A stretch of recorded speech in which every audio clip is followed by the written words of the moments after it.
ಅನುಭವ ಅಲ್ಲಿ ನನಗೆ ಕೇವಲ 2 ದಿವಸ ಮಾತ್ರ ಶೂಟಿಂಗ್ ಇದ್ದದ್ದು. ಅದು ಡೈಲಾಗ್ ಪೋರ್ಷನ್ ಕುಂದಾಪುರದ ಕೆರಡಿಯಲ್ಲಿ ಶೂಟ್ ಆಗಿತ್ತು. ಸೊ ಅಲ್ಲಿ ಭಯಂಕರ ಸ್ಟ್ರಿಕ್ಟ್ ಇತ್ತು ರಿಷಬ್ ಸರ್. ಇದು ಚಪ್ಪಲಿ ಹಾಕ್ಲಿಕ್ಕಿಲ್ಲ, ಮತ್ತು ನಮ್ಮ ಭಾಷೆಯಲ್ಲಿ ಉಮ್ಮೂರು ಅಂತ ಹೇಳ್ತೀವಿ, ಅದು ರಕ್ತ ಇರುವಂಥದ್ದು.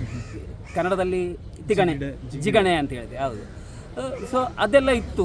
ನಾವು ಕಾಲಿಗೆಲ್ಲ ಉಪ್ಪೆಲ್ಲ ಹಚ್ಕೊಂಡು ಮಾಡಿದಂಥ ಒಂದು ಅನುಭವ ಅದು ಸೂಪರಾಗಿ ಕರ್ನಾಟಕದ ಪ್ರಪಂಚದಾದ್ಯಂತ ಸೂಪರಾಗಿ ನಮಗೆ ಒಂದು ಗೌರವ ಕೊಟ್ಟಿದೆ ರಿಷಬ್ ಸರ್. ಮತ್ತು ಹೊಂಬಾಳೆ ಫಿಲ್ಮ್ಸಿಗೆ ನಾನು ಆಭಾರಿಯಾಗಿದ್ದೇನೆ, ಕೃತಜ್ಞತೆಗಳನ್ನು ಸಲ್ಲಿಸ್ತಾ ಇದ್ದೇನೆ.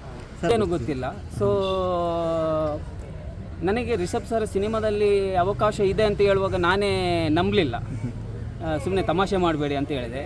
ಈಗ ಮುಖೇಶ್ರವರು ತಮಾಷೆ ಮಾಡಬೇಡಿ ಅಂತ ಹೇಳಿದೆ. ಯಾಕಂದರೆ ನಾನು ರಿಷಬ್ ಸರು ಎತ್ತನ ಸಂಬಂಧ ನನಗೆ ಅರ್ಥ ಆಗ್ತಿರಲಿಲ್ಲ.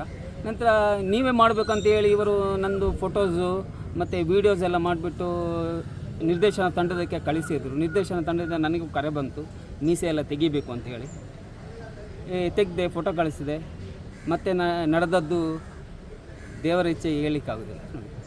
ಸರ್, ಈಗ ಕಾಂತಾರ 2 ಕೂಡ ಶೂಟಿಂಗ್ ಹಂತದಲ್ಲಿದೆ. ಹೌದು. ಆ ಸಿನಿಮಾದಲ್ಲಿ ನೀವೇನಾದ್ರು ಪಾತ್ರವನ್ನು ಮಾಡ್ತಾ ಇದ್ದೀರಾ? ಮತ್ತೆ ಹೇಳಿದ್ದಾರೆ, ಆದರೆ ಯಾವಾಗ ಏನು ಅಂತ ಗೊತ್ತಿಲ್ಲ. ಸೊ ಇವಾಗಲೇ ನಾನು ಈ ಸಿನಿಮಾಕ್ಕಾಗಿ ದಾಡಿ ಕೂದಲು ಬಿಟ್ಟಿದ್ದೀನಿ, ಈ ಸಿನಿಮಾಕ್ಕಾಗಿ ಅದು. ಸೊ ಏನೆಲ್ಲ ಆಗುತ್ತೆ ಅಂತ ಎಲ್ಲ ದೇವರ ಇಚ್ಛೆ. ಪಾತ್ರ ಯಾವ ರೀತಿ ಇರುತ್ತೆ ಅಂತ ಏನಾದರೂ ಹೇಳಿದಾರಾ? ಇಲ್ಲ, ಪಾತ್ರದ ಬಗ್ಗೆ ಏನು ಹೇಳಿಲ್ಲ.